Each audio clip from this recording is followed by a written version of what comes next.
बिस्मिल्लाहिर्रहमानिर्रहीम। अस्सलाम वालेकुम जनाब। ये जो जिधर से अभी मैं गुज़र रहा हूँ, ये न इंडिया का हिस्सा है, न ये कश्मीर का हिस्सा है, न ये यागिस्तान का हिस्सा है। ये पाकिस्तान है। पाकिस्तान में अटक है और अटक में संजवाल फैक्ट्री के जो इर्द गिर्द दोनों रोड हैं, तो ये वो रोड है और इन दोनों की ये इसी तरह की पोजीशन है। और सारे रास्ते पे ये ऐसे लग रहा है जैसे मैं किसी अफ़गानिस्तान में जा रहा हूँ, या यहाँ कोई हुकूमत नहीं है, या यहाँ हुकूमत की रेट नहीं है।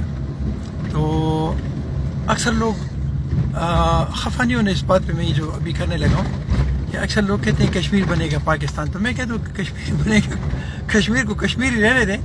ये अपना जो पाकिस्तान जो तुम्हें हवाले हुए हैं ना, जिसके ये सत्यानाश हो रहा है और जो टुकड़े टुकड़े हो रहा है, जिसमें कोई कानून के कोई रेट नहीं है, हुकूमत का कोई रेट नहीं है, और पुलिस दहशतगर्दी कर रही है, और रोडों का ये हाल है, बिजली हम चोरी कर रहे हैं, दवाइयों का कोई वो नहीं है कि दवाई जो है ना उसमें कौन कौन सी चीज़ें मिक्स हो रही हैं, क्या हो रहा है क्या नहीं हो रहा। डॉक्टर्स का ये हाल है, सिक्योरिटी का ये हाल है, सिक्योरिटी के नाम पे सारा पाकिस्तान बंद है। तो और ये हमारे रास्ते हैं। तो मैं कहता हूँ काइंडली आप इसको ठीक कर लें। ये जिस बंदे की जो ड्यूटी है ना वो ठीक कर लें तो बहुत बड़ी बात है। ये देखिए हमारे रास्ते हैं। तो ये जिस भी गवर्नमेंट की ड्यूटी में आ रहा है, मुझे नहीं पता कैंटोनमेंट बोर्ड है या इस